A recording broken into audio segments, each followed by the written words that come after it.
走。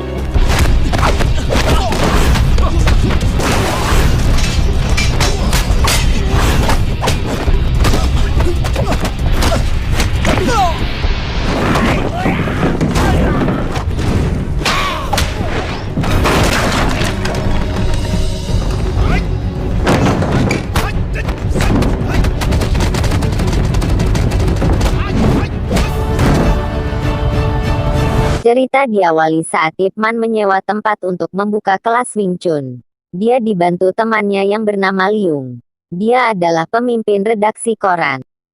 Setelah 8 hari Ip Man belum juga mendapatkan murid. Tiba-tiba ada seorang bibi menumpang menjemur di halaman Ip Man. Sore itu dia menghampiri istrinya yang sedang mengantri air. Ip Man melarangnya mengambil air karena ia sedang hamil. Besoknya bibi itu datang lagi dan akan menjemur pakaian. Ip Man membantunya menjemur. Lalu datang anak muda mencari Ip Man. Laki-laki ini bernama Alung. Dia lalu menantang duel Ip Man karena ingin tahu kungfu Wing Chun.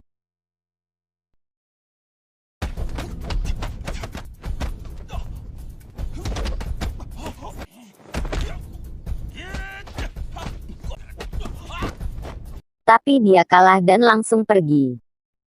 Saat Ip Man akan pulang, Alung datang membawa 3 temannya. Lalu mereka menantangnya, dan tentu saja mereka kalah.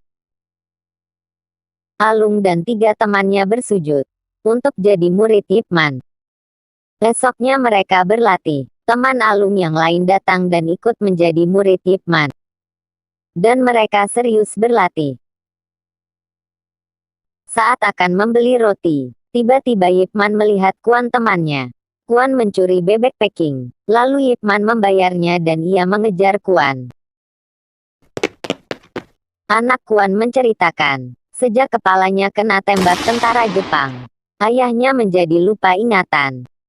Dan tidak mau tinggal dengannya. Ip Man berjanji akan merawat Kuan. Besoknya Ip Man membawa anak Kuan untuk bekerja di redaksi koran milik Liung temannya. Saat Alung menempel pamflet Wing Chun, tiba-tiba ada orang yang mencopotinya. Orang itu bernama Ken. Alung marah dan mengajaknya duel.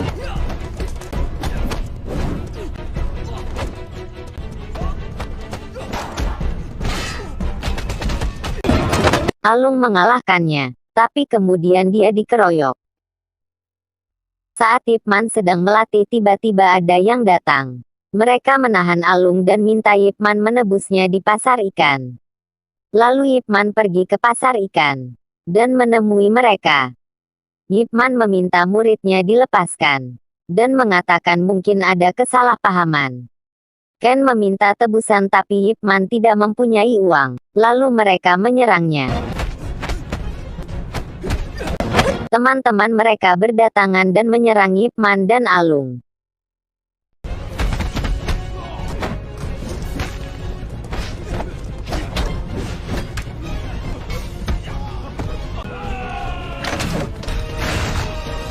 Lalu Ip Man dan Alung merencanakan kabur. Karena musuh terlalu banyak.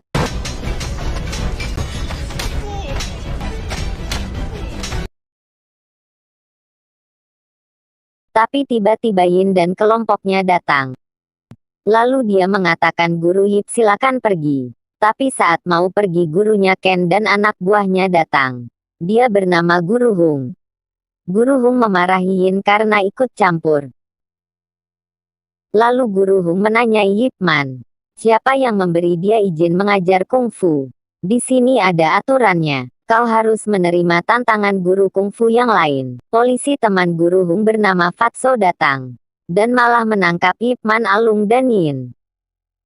Guru Hung dan Fatso ke kantor polisi. Mereka menemui kepala polisi yang bernama Weles. Dan memberikan upeti padanya. Seorang polisi datang ke rumah Ip Man dan meminta istri menebus Ip Man di kantor polisi. Lalu istri Ip Man menemui Liung dan meminta bantuannya. Lalu mereka ke kantor polisi dan menebus Ip Man. Kemudian datanglah istri Yin dan menebusnya. Tapi Alung tak ada yang menebusnya. Ip Man kemudian meminta tolong Liung tapi uangnya sudah habis. Lalu datanglah Yin meminjamkan uang untuk menebus Alung. Yip Man mengatakan pada istrinya, ia akan menerima tantangan guru kungfu yang lain. Karena itu aturan di sini menjadi guru kungfu. Besoknya Yip Man sudah ditunggu guru perguruan kungfu yang lain. Lalu datanglah Yip Man.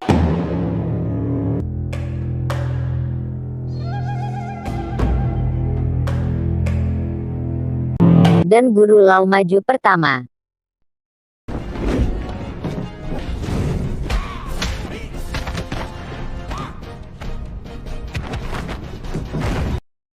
Dan Yip Man mengalahkannya. Lalu guru Cheng maju.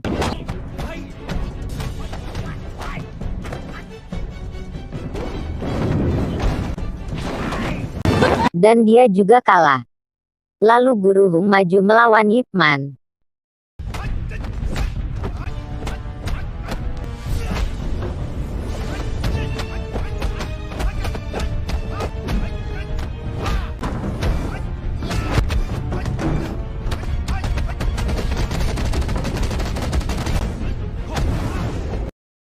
Dan berakhir seri. Guru Hung mengatakan selamat, kau sekarang jadi guru kungfu. Tapi harus membayar iuran padanya untuk keamanan. Tapi Yip Man tidak mau membayarnya. Anak buah guru Hung merusuh di tempat Yip Man. Dan murid-murid Yip Man berkelahi dengan mereka.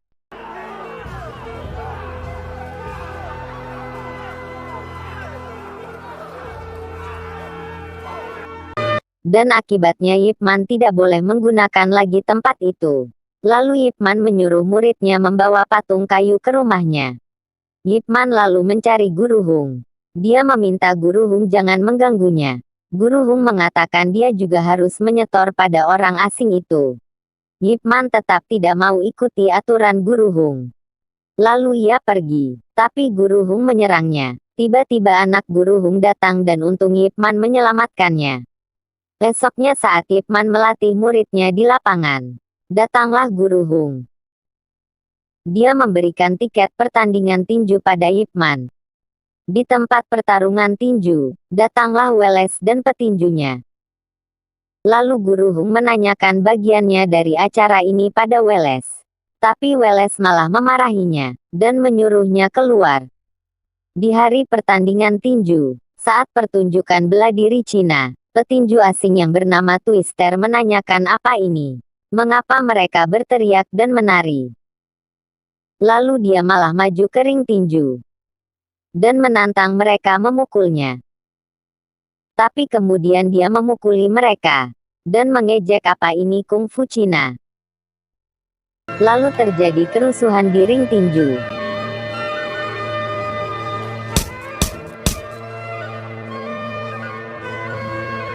Lalu Yip Man dan guru Hung datang melerai. Guru Hung meminta Twister meminta maaf. Tapi dia tidak mau dan malah menantang guru Hung. Dan guru Hung menerima tantangan itu. Pertarungan pun dimulai.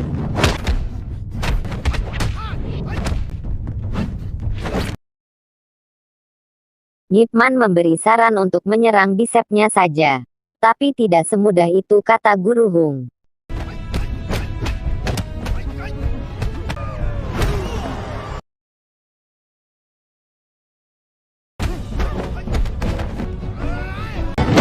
Dan guru Hung sudah kehabisan nafas. Yip Man meminta guru Hung berhenti saja. Guru Hung berkata tak akan kubiarkan mereka menghina kungfu Cina. Dan guru Hung tak mau menyerah.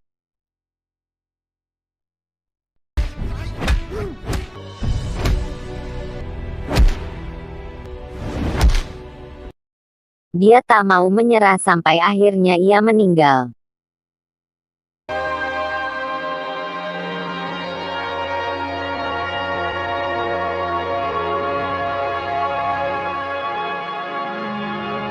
Kapten polisi marah kepada Weles karena koran Cina memuat petinju asing melecehkan Cina. Weles berjanji akan mengurusnya. Weles lalu menyuruh Fatso menangkap Liung, pemimpin redaksi koran.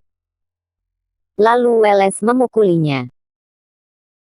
Weles dan Twister mengadakan wawancara dan memutar balikan fakta. Twister mengatakan menerima tantangan siapapun orang Cina yang mau bertarung dengannya. Dan ia pasti kalah, kata Twister. Lalu datanglah Ip Man menantang Twister bertarung. Istri Ip Man sementara tinggal di tetangganya. Karena latihan Ip Man akan mengganggu anak yang masih dikandungnya. Fatso datang ke tempat Liung, dan menanyakan, kalian menulis apa? Kenapa kalian menulis seperti ini? Fatso akan mengungkap semuanya dan kalian yang menulis. Kita hancurkan iblis asing itu bersama. Saat istri Ip Man akan melahirkan, ia minta jangan mengganggu Ip Man latihan.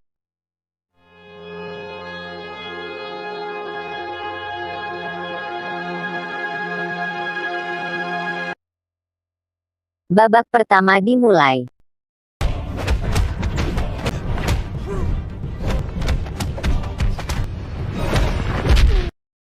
Ip Man terkapar, tapi dia bangkit lagi. Twister terjatuh tapi langsung bangkit lagi. Babak pertama usai.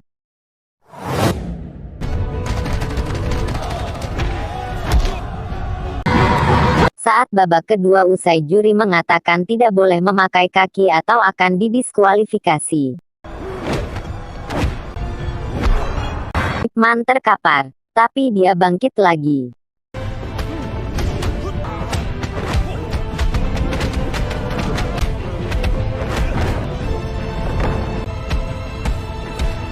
Akhirnya Ip Man mengalahkannya.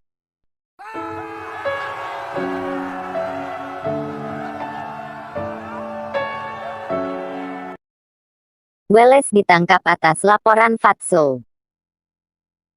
Ip Man berkata meski orang punya status berbeda dalam hidup, tapi martabat setiap orang itu sama. Ip Man berharap kita bisa saling menghormati.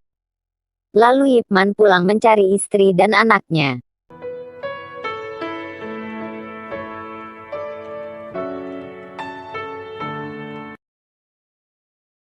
Seorang anak kecil ingin menjadi murid Ip Man. Ip Man menanyai, siapa namamu? Bruce Lee jawabnya.